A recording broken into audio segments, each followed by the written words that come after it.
వివాహము అన్నిటికన్నా ఘనమైనది అని నేను నా స్వజనము మరచి నిన్ను హత్తుకొందును.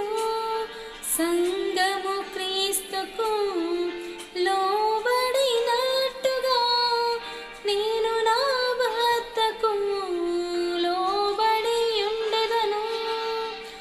నన్ను ప్రేమించి నన్ను ధైర్యపరచి కలువరి ప్రేమే మూల స్తంభమై క్రీస్తు ప్రణాళికలో నీకు సహకారినై పరిశుద్ధ గృహమును నేను నిర్మించెదను.